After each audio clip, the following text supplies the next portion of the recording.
Hi everyone, this is Tatiana Lazareva, principal at Unicorn Experts. I'm recruiter in supply chain, and today I'm having a very casual conversation about career, about life, and job search. A good friend of mine, Zaya MacDonald.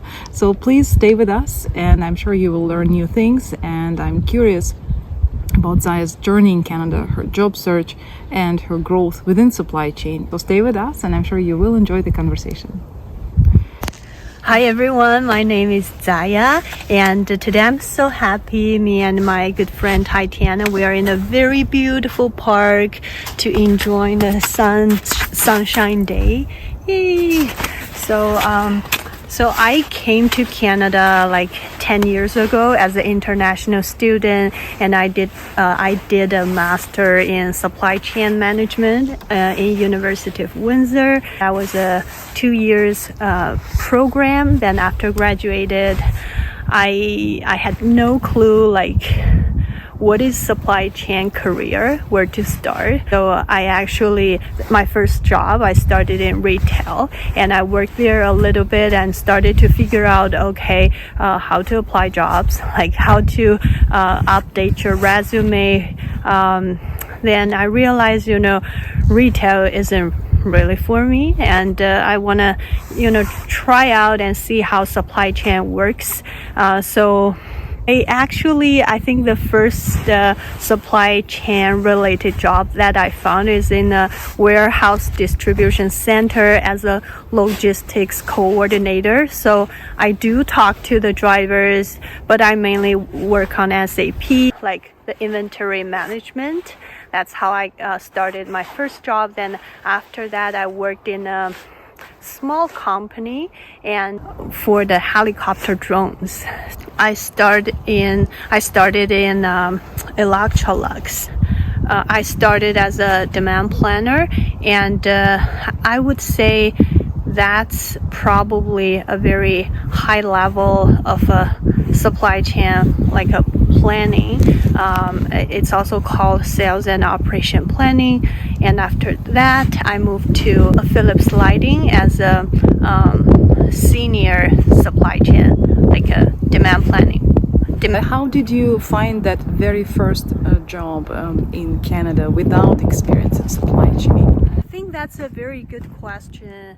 As an international student, I didn't have any connection. I had no clue how to apply for a job. It was very tough. I did apply a few, and there's no reply. It's like you threw a stone in the lake. I think the first job I actually found was on Kijiji. They're looking for the logistics coordinator.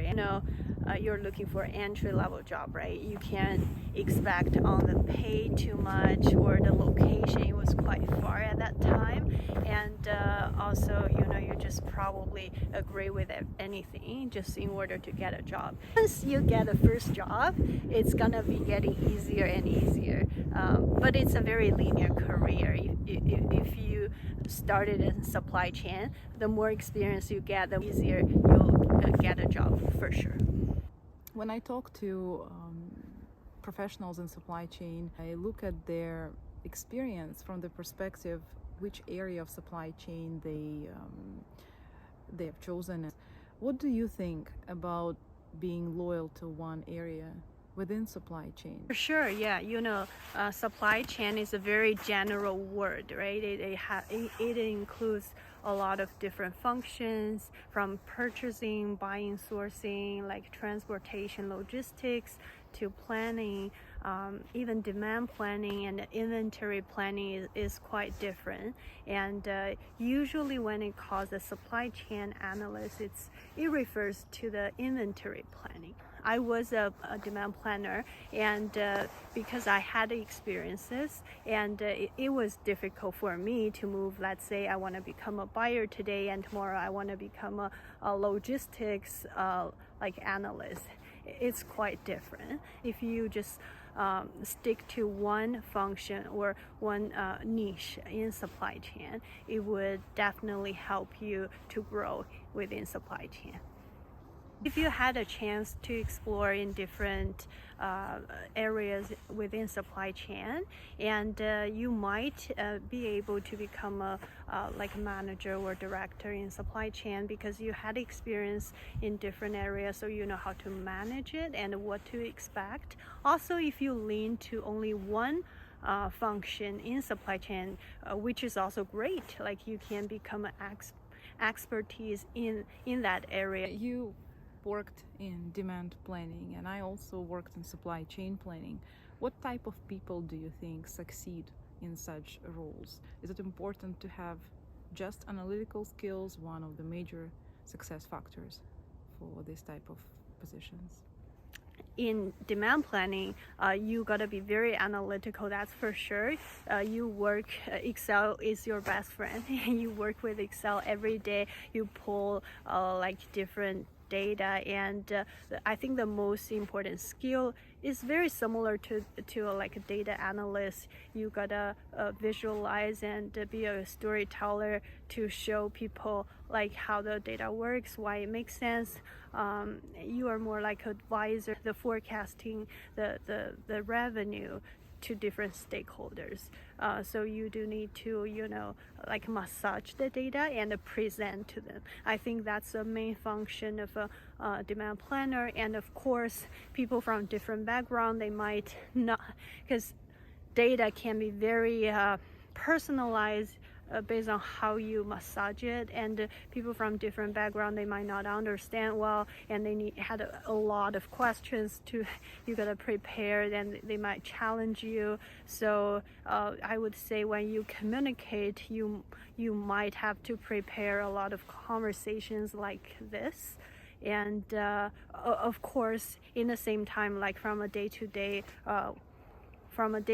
work perspective, you gotta talk to people from product marketing, the product owners, to understand the product, like what they need. So Zaya, what advice do you have for those who are about to start their career in supply chain? You just try first and see like which area might suit your personality better. Do you want to be more analytical? Do you want to, just focus on your area, or do you want to be more social and talk to different stakeholders? Or you might be more interested in business. Why this, why that? How do you decide based on the business decision? Then you go from there, right? So as I said, I would say demand planning is more social for sure, because you gotta communicate with the different stakeholders and understand how business work a little more than the and also, like, let's say if you want to be more advanced in analytical side, you could probably learn a little bit like programming knowledge, like SQL, Python, R, then move to data analytics, right, and be a data analyst, or you can do supply chain optimization. Yeah, I think those are great. Thank you so much for taking your time and sharing your thoughts with our audience. It takes courage to step up, and I've been through a lot of struggles as well, and I would love to share if you're interested to know about supply chain. That's amazing, and thank you very much, Zaya, for your help. You're very welcome. I'm sure that there are a lot of people who are frustrated with their job search, who have pressure to find their first job in supply chain. And guys, it is important to take action, maybe take a step back, start where you need to start, and keep your goals in mind. Thank you for watching.